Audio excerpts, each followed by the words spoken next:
जय हिंद दोस्तों, welcome to my YouTube channel. I hope आप सब स्वस्थ होंगे। आज हम बात करेंगे जो चतुश्रेणी कर्मचारी में होने वाले जो डॉक्यूमेंट वेरिफिकेशन उससे संबंधित हम आज बात करेंगे।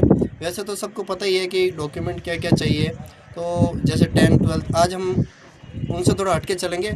आज हम जो स्पेशल कैटेगरी होता है जैसे डाइवोर्स है, वीडो है, एलडीसीपी क्या होती है, एलडीसीपी क्या होती है, एसपी क्या होता है, और जो एक्स सर्विसमैन है उनके बारे में, और जो स्पोर्ट्स कोटा के उनके बारे में आज हम सब चर्चा से बात करेंगे। और आज जो ये वीडियो है मैं ऐसे ही नहीं बना रहा हूँ, पूरा एनालिसिस करने के बाद और अच्छी तरह से छानबीन करने के बाद ही बना रहा हूँ। तो सबसे पहले हम बात करते हैं विधवा की, कि जैसे अपने जो विधवा बहनें हैं उनके बारे में बात करते हैं कि कौन कौन से डॉक्यूमेंट उनके लिए ज़रूरी है।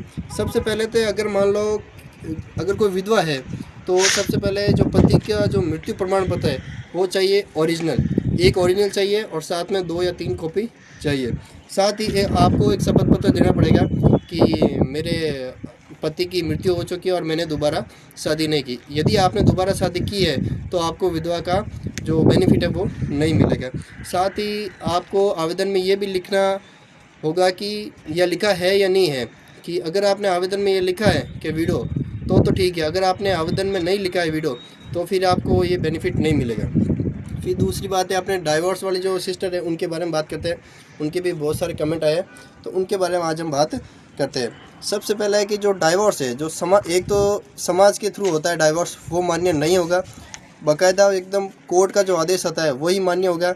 और अगर मान लो आपका डाइवोर्स का जो केस पेंडिंग है तो भी एक वो नहीं चलेगा, और अगर नोटिस आया हुआ है डाइवोर्स का तो भी वो भी नहीं चलेगा। आपको एक प्रॉपर डाइवोर्स का सर्टिफिकेट लाना पड़ेगा तो ही चलेगा, वो भी ओरिजिनल। उसके साथ अगर तलाकशुदा होने पर अगर मान लो आपने अगर दोबारा शादी की है तो डाइवोर्स का बेनिफिट आपको नहीं मिलेगा। फिर रही बात है आपने आवेदन में लिखा है या नहीं है, अगर नहीं लिखा है तो आपको डाइवोर्स का फ़ायदा नहीं मिलेगा। फिर इसमें यह दिया हुआ है कि अगर डाइवोर्स आपका डिवोर्स से पहले हो रखा है तो कोई दिक्कत नहीं, आप एक शपथ पत्र दे सकते हो साथ में। फिर हम बात करते हैं कि एलडीसीपी क्या होती है। एलडीसीपी का मतलब होता है एलडी और सीपी। एलडी का मतलब ये होता है लोकोमोटर डिसेबिलिटी। जैसे लोकोमोटर डिसेबिलिटी का मतलब होता है जैसे चलने फिरने में कोई दिक्कत आती है, जैसे पैर में दिक्कत आ गई, हाथ में दिक्कत आ गई, तो उसको बोलते हैं एलडी। और सीपी का मतलब होता है सर्बेलन प्लेसी। प्लेसी का मतलब होता है मंद बुद्धि, जो मानसिक प्रताड़ना से गिरा होता है या जिसकी मंद बुद्धि को कह सकते हैं आम भाषा में, तो वो तो उनके लिए एक दिव्यांग प्रमाण पत्र होना जरूरी है, ओरिजिनल।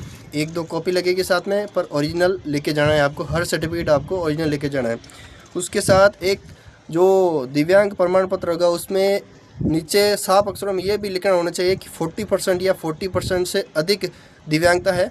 और वो भी जो डॉक्टर होता है, साधारण डॉक्टर का सर्टिफिकेट नहीं मान्य होगा, उसमें जो बड़े बड़े जो डॉक्टर होते हैं उनके द्वारा गवर्नमेंट जो डॉक्टर होते हैं उनका जो सील लगी हुई थी वही मान्य होगी। फिर हम बात करते हैं अपने किसकी, कि अपने जो स्पोर्ट्स कोटा के जो भाई है उनके बहुत कमेंट आए कि सर ये है स्पोर्ट कोटा की कट ऑफ ही बहुत ही कम गई है, शायद 0.0033 गई है, इतनी कट ऑफ गई है। तो सबसे पहले तो बात करता हूँ कि जो स्पोर्ट मैन है तो उनका जो स्पोर्ट सर्टिफिकेट है वो जो स्पोर्ट काउंसिल है या स्पोर्ट बोर्ड के द्वारा जारी किया होना चाहिए।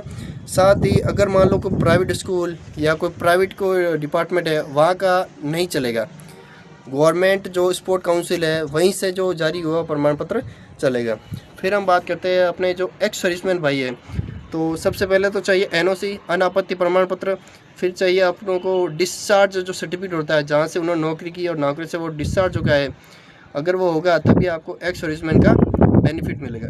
फिर एक है पीपीओ। पीपीओ का मतलब होता है पेंशन पेमेंट ऑर्डर। मतलब इसका मतलब ये होता है कि आप पेंशन ले रहे हो या नहीं ले रहे हो उससे संबंधित ये ऑर्डर होता है। इसकी ओरिजिनल नहीं होगा तो चल जाएगा, पर इसकी एक फ़ोटोकॉपी ज़रूर चाहिए। तो ये सब जानकारी अगर आपको अच्छी लगी हुई हो तो चैनल को लाइक कीजिए, शेयर कीजिए, और अगर आपको कोई डाउट हो तो कमेंट में ज़रूर मैंने अपना मैसेज कमेंट में पिन कर रखा है, और मैंने अपने मोबाइल नंबर भी दे दिया है। अगर आपको कोई भी डाउट हो तो मुझे डीएम कर सकते हैं, कॉल मत करना, डीएम कर देना। जय हिंद दोस्तों।